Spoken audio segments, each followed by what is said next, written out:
Olá, estamos aqui nos estúdios do Jornal O Maringá e eu recebo com muita alegria, muita honra, Maria Luísa Lemos Dutra, a Malu, psicóloga, conselheira em dependência química e especialista em aconselhamento familiar. Malu, seja muito bem-vinda aqui ao Jornal O Maringá. Muito obrigada. A gente vai conversar hoje, pessoal, sobre um tema que é um tema delicado, é um tema que ainda causa bastante preocupação, que é sobre o alcoolismo.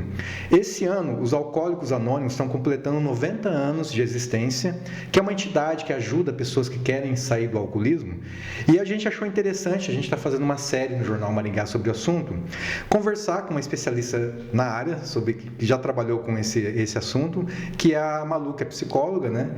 Malu, eu vou começar com você, com um dado que saiu ano passado, em 2024, um estudo da Fiocruz, que é a Fundação Oswaldo Cruz, que o consumo de álcool causa, em média, 12 mortes por hora no Brasil. É uma estimativa de morte atribuída ao álcool pela Organização Mundial da Saúde, a OMS. Esse é um número preocupante, Malu? 12 mortes por hora no Brasil, com mortes associadas a álcool. No caso aqui, a gente tem doenças cardiovasculares, acidentes e violência.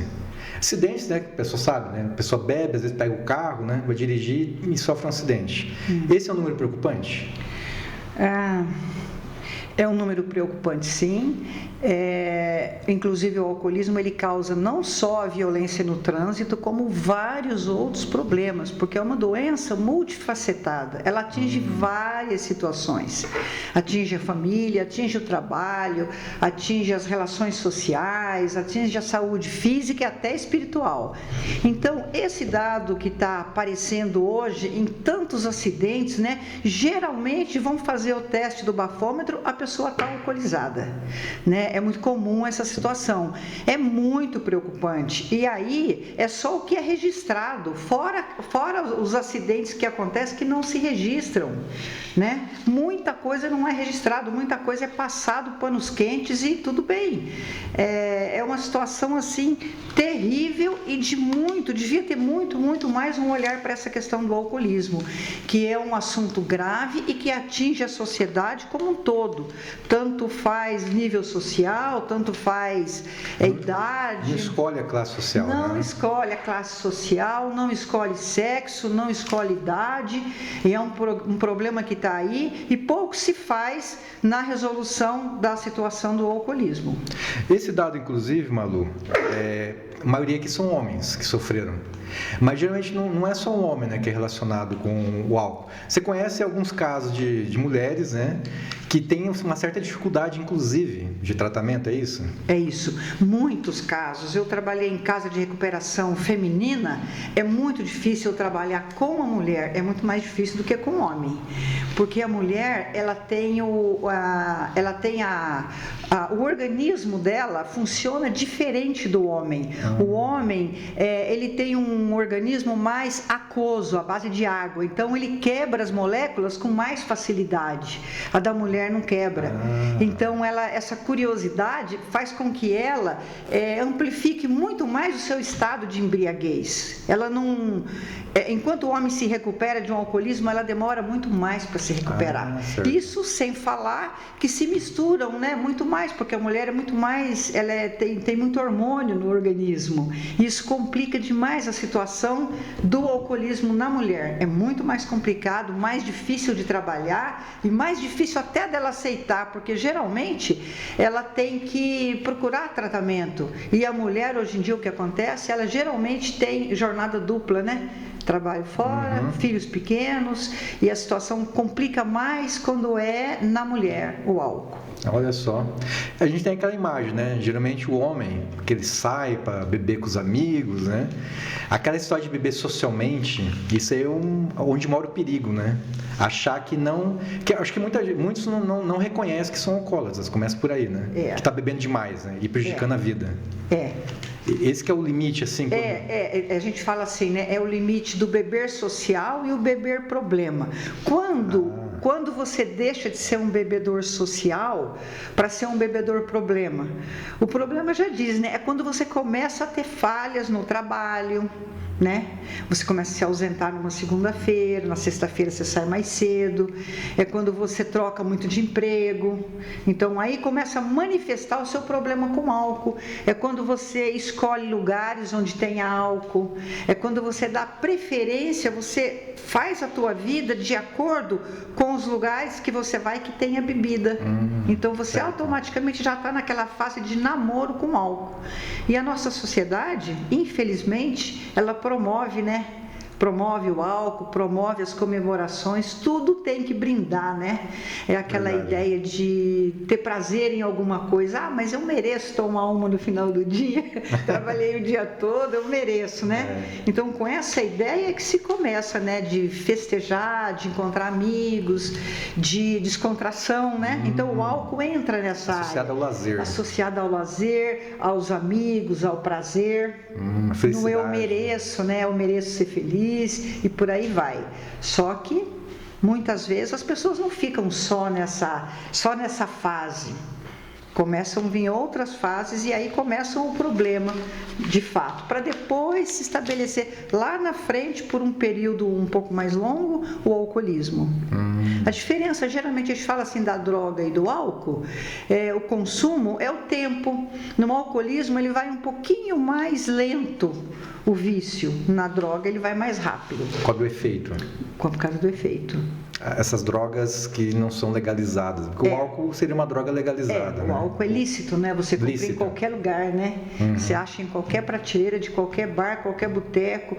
Inclusive a lei proíbe, mas se vende até para adolescente, né? É verdade. Então tá aí um problema social, né? E gravíssimo, né? A gente tem essa questão que você comentou muito bem, o álcool, a felicidade, o prazer, que muitas vezes substitui alguma frustração que a pessoa tem, ou um problema de depressão, talvez, ou uma vida que não é aquela que ela queria. Aí o álcool vai trazer uma felicidade momentânea. Ele traz uma ilusão, né? Ilusão. Ele traz uma sensação de bem-estar que a partir do momento que eu bebi o primeiro gole, eu já esqueço os meus problemas. Então ele atua nessa área, ele é enganoso, né? Então você bebe e você esquece do problema, esquece da conta para pagar, dos boletos para pagar, esquece da cobrança da mulher, da cobrança dos filhos. Então ele age bem nessa área do cérebro, ele dá uma apagada. E aí você se sente aliviado. Ai, que bom que eu estou aqui, que bom que eu estou festejando, né? Isso por um determinado tempo ele até funciona. Depois ele começa a cobrar o preço, né? Certo. Começa a destruir a vida, por exemplo. Começa a destruir a vida. Olha, isso aí. Dá para dizer que o álcool é uma doença? Dá. Alcoolismo, na verdade. Alcoolismo. Isso. Alcoolismo é uma doença reconhecida pela Organização Mundial da Saúde, né? Tem o CID e tudo, né? Mas é uma doença. É uma doença e ela leva, eu posso te falar que ela leva 3 caminhos. Ela leva à morte, ao cemitério, a gente costuma falar, ao cemitério, à cadeia e ao sanatório. Então, o final de quem entra numa estrada de alcoolista, ele tem que saber. Ele vai acabar nesses 3 caminhos, não tem saída para ele. Ou isso, ou ele vai buscar o tratamento. Porque ela é uma doença incurável e fatal. Só que se você buscar cura, você tem o tratamento, você mantém a doença. Você não vai deixar de ser alcoolista, mas você não vai estar bêbado. Entende a diferença? Você não vai estar tendo atitudes influenciadas pelo álcool, mas você tem aquela tendência a desenvolver o alcoolismo. O que fala, a pessoa nunca deixa de ser não sei se é o termo correto, alcoólatra, alcoolista. Isso, certo, Nunca deixa, né? Mesmo sem beber uma gota. Sempre, mesmo sem beber. Você pode, é incurável, né? Você pode estar, você detém ele, mas você não cura ele. Certo. Né? Por exemplo, uma coisa interessante a gente falar também é assim, o médico, em muitas doenças, ele não cura, ele trata o sintoma. Interessante certo. a gente falar, né? O alcoolismo também, você vai tratar os sintomas, mas você não trata a origem. Agora, existem órgãos especializados que tratam a origem do problema, mas o que também não garante que você vai saber beber controlado. Entende como é complicada, né, a situação? Porque o que falam, a pessoa fica às vezes 20, 30 anos sem beber. Basta uma gota e volta ao vício, né? Exatamente, é isso mesmo. Ela não pode mais beber, né? Nem socialmente. Você sabe que não se garante, mas tem até em algumas literaturas algumas pessoas que voltaram a beber e conseguiram, mas são muito poucas, são casos raríssimos. Por isso a gente nem dá para citar, porque é uma questão de vida ou morte, né? Porque quando a pessoa volta a beber, que a gente fala que ela recai, né? Na bebida, ela volta a beber no mesmo tanto que quando ela parou, ou seja, bastante. Então, ela já vai começar querendo descontar o tempo perdido. E é um bom tempo às vezes. E aí é um bom tempo. E aí ela já bebia bastante, porque se ela chegou a buscar o tratamento, é porque já era alcoólatra, porque já dava problema. Então, quer dizer, quando ela volta com tudo. E geralmente a pessoa já está idosa e a gente sabe de muitos casos que as pessoas falecem. O organismo não aguenta. Olha só. Porque uma doença, vamos supor, a pessoa bebe quando jovem, quando adolescente, ela tem um problema de saúde física no estômago, né? Vamos supor, uma úlcera. Acontece dela parar um tempo. Quando ela volta a beber, a doença está lá, ela se manifesta novamente. Então, você não tem garantia de que você vai poder beber alguns anos pela frente. Não existe essa garantia. Por isso, o alcoolismo é complexo. São poucas pessoas que gostam de falar e que fazem tratamento. É porque são várias áreas para você analisar, várias hipóteses para você descartar, até chegar a um diagnóstico.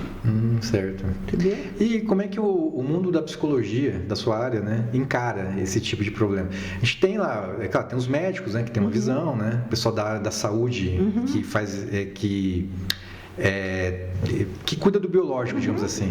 Certo. E como é que é a cabeça, né?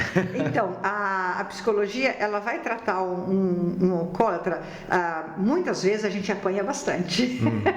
Se você não tiver uma especialização, um estudo aprofundado na área, um conhecimento de como funciona os grupos de apoio, que funcionam maravilhosamente bem, você apanha na área, porque a ciência, ela vai até uma certa hora depois, ela dá uma baqueada e você acaba sendo manipulado por eles, porque a personalidade de um alcoolista, né, vamos falar do alcoolista, ele é uma pessoa geralmente muito inteligente, em tudo que ele faz ele é inteligente, ele tem uma inteligência quase que acima dos outros, ele é manipulador, ele é simpático, ele é carismático, ele é envolvente, ele tem uma personalidade bacana, é facinho de você se encantar por ele, a ponto de você não achar que ele tem problema com a bebida, porque é isso que ele quer. Ele quer ouvir de você, profissional, que ele não tem problema com a bebida, que ele pode beber. Por quê? Porque ele tem ganhos com a bebida. A bebida dá prazer.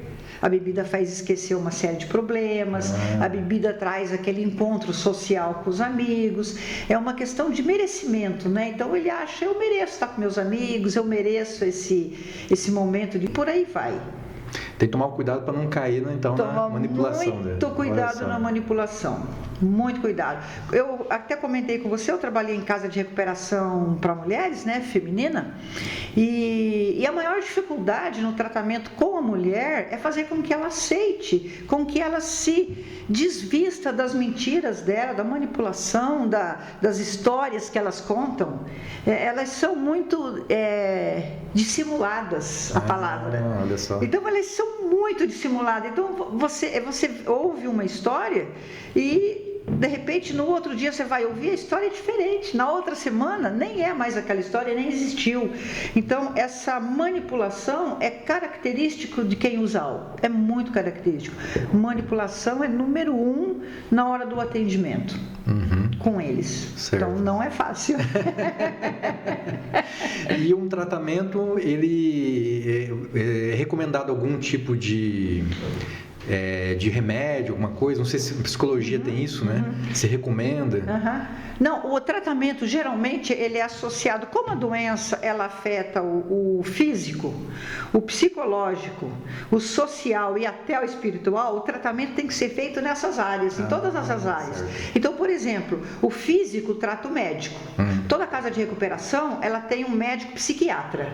Então, ela vai precisar de um medicamento, sim, até mesmo para baixar essa defesa dela, que é a manipulação, a mentira. Então, ela precisa de um medicamento, ela precisa de um fármaco para desacelerar a ansiedade, o pensamento. Então, geralmente, é necessário um médico psiquiatra. É necessário também o psicólogo. É muito importante, porque o psicólogo ele vai na origem do problema, ele vai tratar os traumas. O que levou àquela situação, né? O que levou ao alcoolismo, o que levou a ela viver naquele lar disfuncional, aquele lar problemático. Ele vai exatamente no foco, no problema.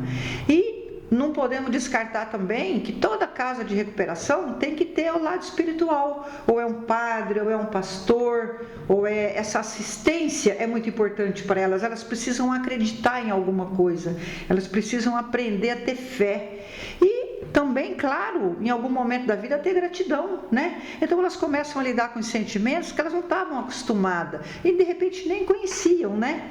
Então ali ela começa a entender. Mesma coisa no consultório. O tratamento, você me perguntou até, o consultório seria a mesma coisa. Então a gente indica para um médico psiquiatra, geralmente são eles que atendem essa área, porque entra na doença mental, né?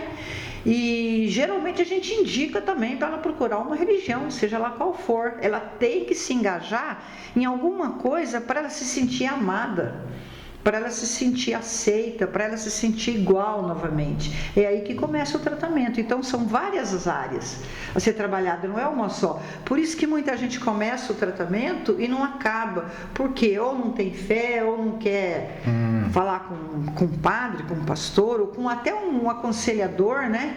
Ou não quer ir para psicóloga. Então a resistência toda são essas barreiras que as pessoas resistem em não querer procurar. E aí o tratamento fica difícil, porque se a doença se manifestou em várias áreas, são várias áreas que vão ser tratadas. Certo. Para ter um resultado ideal que seja não usar novamente, seja droga ou seja álcool, né? E durante esses anos de trabalho, Malu, teve algum caso assim mais complicado ou um caso mais tranquilo? Não sei se pode dizer que existe um caso tranquilo, né? Que você lembra, né? Claro, sem citar nomes, né? Claro. Mas teve casos mais complicados? Sempre tem. Nossa, como tem? A gente tem inúmeros exemplos, né? Quando o caso dá certo e a pessoa se recupera, é uma felicidade, né? É uma alegria. Como se diz, é motivo de comemoração, tanto da casa onde a pessoa passou, tanto no consultório que a gente atendeu a pessoa e que a gente vê que a pessoa ela seguiu os passos, né? Ela seguiu os passos e tem a vida novamente, começa uma vida nova. O gostoso é que a pessoa, geralmente, quando ela entende o processo de recuperação, ela começa a vida nova, ela é uma outra pessoa, ela se perdoa, né? Ela passa por um processo de perdão e ela começa uma vida nova, ela começa nova profissão, ela começa novo casamento, ou ela se refaz com a família. Então é muito gostoso ver uma pessoa que passou pelo processo e não usa mais droga, e não bebe mais, não usa mais o álcool, e se refaz, porque a vida ela é cheia de oportunidades. Você perdeu uma, lá na frente tem outra. Fechou uma porta, abriu uma janela, fechou uma janela, abriu uma porta. Mas você tem o quê? Você tem que ser... Agora, tem algumas características que as pessoas que passam por esse problema têm que assimilar e pôr em prática, que é aceitação, humildade, esse senso de compartilhar com os outros, de se colocar no lugar do outro, tem que aprender a perdoar o passado, saber que é nova criatura e que acreditar nela, ter fé nela e que ela pode, né? E daí vai. Mas tem que ter aquela sinceridade autêntica de dizer, eu quero ser uma nova pessoa, eu quero ser uma pessoa não bêbada mais, mas sóbria, eu quero encarar a vida com serenidade, dignidade, com seriedade, com compromisso, com responsabilidade. Aí ela consegue. Tem vários casos de sucesso. É claro que também tem inúmeros de fracassos, né? Infelizmente. Tem gente que não consegue no processo, né? Infelizmente tem uns que não conseguem e tem outros que não querem. Porque, como eu te falei, né, é um prazer, né? A droga é prazerosa. Quase tudo que é proibido é prazeroso. É difícil você convencer. Vamos falar que é verdade, a não né? usar, Então, só que no tratamento, a gente tem que mostrar para as pessoas que o álcool, ou seja, a droga, ele pode dar um prazer momentâneo, mas ele cobra um preço alto depois, né? E tem outros prazeres na vida que você pode substituir. Então, por exemplo, se você para com o álcool, você começa no esporte e você pode ser um atleta. É só querer, é só ter força de vontade. E a força de vontade, você aprende, quando você aprende a falar não para o álcool, você aprende a ter força de vontade. E aí você começa a acreditar em você mesmo e vida nova que começa, você é uma nova pessoa. E aí você começa a descobrir que você tem força, que você tem coragem, que você não era aquele mau caráter que falavam que você era aquele bandido, que você era aquele bandido, aquele palhaço, né? Geralmente mesa de bar, né? Aquele que conta piada e tal. Não, você... Infelizmente, às vezes você não vai ter mais os mesmos amigos, né? Porque... Os amigos de copo, né, que falam, né? Os amigos de copo você não vai ter mais, mas você vai ter outros. De repente, os amigos do esporte, os amigos do trabalho, os amigos dentro da família, que de repente, se você era a ovelha negra da família, a referência do mal, hoje você é do bem. Geralmente a família de uma pessoa que consegue se recuperar do álcool, ele vira referência. Quando chega alguém pedindo socorro, olha, fala com fulano lá, ele se recuperou do álcool, ele sabe o que faz. Então, você, de uma situação negativa, você passa para uma situação positiva. E isso é gratificante. É um sucesso, é um prazer, não é? É verdade. E, finalizando, Malu, esses grupos como os Alcoólicos Anônimos, o AA, né? Eles têm um peso interessante, eles contribuem bastante para tratamentos, para tirar a pessoa do álcool. Nossa, eu sempre indico, é um grupo de apoio, né, que a gente fala, é um grupo de apoio, eu posso falar que é maravilhoso, ele atua, ele tem um programa, uma programação nele, que ele funciona só com as experiências, só com a conversa, lá dentro não tem profissional de área nenhuma que eu te falei, não tem psicólogo, não tem médico e não tem ninguém da área religiosa, e ele funciona através de um programa que é conhecido como 12 Passos. A pessoa que entra lá e que ela quer se curar, ela consegue, ela precisa querer, mas ela consegue, ela sai de lá nova pessoa, ela sai de lá pronta para a vida. É como se ela tivesse feito uma terapia. Em todas as áreas que eu te falei, nas áreas biopsicossocial, é realmente terapêutico. Ali as pessoas saem de uma situação de bêbadas para sóbrias. Ela sai de tumultuada para serena. Ali são exemplos de pessoas. Ali, cada pessoa que fala e dá um depoimento, você vê uma vida refeita, uma vida ganha. E eles têm muita orientação de literaturas. E as literaturas deles são excelentes. São realmente uma lição de vida. Tanto que esses 12 passos, que é a programação de Alcoólicos Anônimos, eles estão dentro da Bíblia. Se você for falar com um padre, com um pastor, com um religioso, ele conhece o programa e ele aprova. Até o espírita, qualquer religião reconhece o tratamento de Alcoólicos Anônimos e assina embaixo. Tanto é que a gente começou falando do trânsito, não é? Foi. O juiz do trânsito, quando você vê qualquer acidente que envolve alcoolismo, eles mandam para Alcoólicos Anônimos. Então lá ele vai e ele tem uma visão do que pode acontecer com ele, que é o tratamento. Ele vai aceitar ou não. Tem pessoas que ficam no Alcoólicos Anônimos, frequentando reunião, porque funciona em todas as áreas da vida, não é só no alcoolismo. Então ele refaz a pessoa novamente, ele trabalha o caráter da pessoa, ele deixa a pessoa mais humilde, mais honesta, mais comprometida com a vida. Então ele fica um excelente, ele volta a ser um excelente funcionário, um excelente pai de família. O programa tem tudo para isso. E juiz acredita muito, a área judicial acredita muito em Alcoólicos Anônimos. E tem uma coisa que é sensacional, né? Para todo mundo, porta aberta, de segunda a segunda, e não paga nada. Não tem chefe, não tem líder, é uma organização de homens e mulheres. E eles compartilham as experiências, então você aprende com a história do outro. O que você passou, eu ouço e vou tirar para mim aquilo que me serve. Aquilo que não serve, que não serviu para você, não vai servir para mim, mas aquilo que deu certo para você, com certeza pode dar certo para mim. E assim eles recuperam milhares de pessoas todos os anos. Nossa cidade tem 3 grupos de apoio, inclusive para você ver como que é a credibilidade de Alcoólicos Anônimos. Elas funcionaram durante muito tempo em igrejas.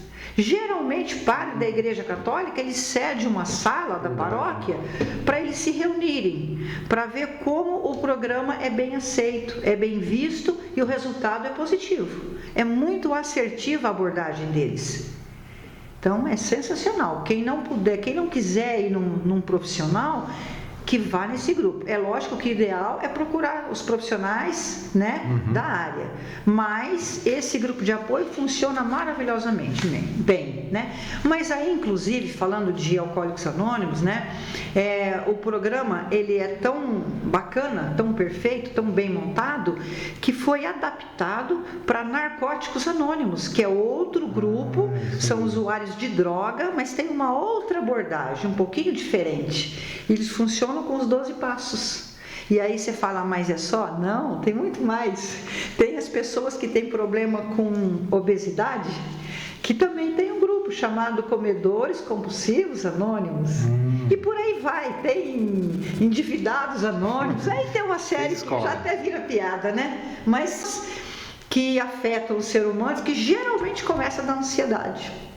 Olha só. Então, ele atua bem em várias áreas. É um programa bem amplo. Eu acho que se alguém tiver, assim, problema de alguém estar bebendo descontroladamente, deve ir visitar um grupo, porque eles têm também os familiares, tem uma sala do lado, que é um atendimento, uma troca de experiência com os familiares. Porque o alcoolismo, ele se manifesta no comportamento. Então, dentro de um lar, quando tem alguém com problema de alcoolismo, ele atinge todo mundo, ele afeta todo mundo, não a nível de bebê, mas a nível de comportamento. Ele gera insegurança, gera tristeza, aí pode caminhar para depressão, pode caminhar para o suicídio, aí pode ser a origem de uma imensidão de problemas psicológicos. Muito bem. Maria Luísa Lemos Dutra, psicóloga aqui de Maringá, muito obrigado pela participação, para falar de um tema tão importante, delicado também, né? Um tema que sempre angustia na sociedade, né? Muito obrigado, Malu. Eu é que agradeço a oportunidade de estar falando desse tema, mesmo porque ele parece um pouco antigo, mas está tão atual nas notícias de hoje em dia, né? Verdade. Eu acho que a gente tem que falar cada vez mais para conscientizar as pessoas a não ir por esse caminho, que depois o tratamento é complicado.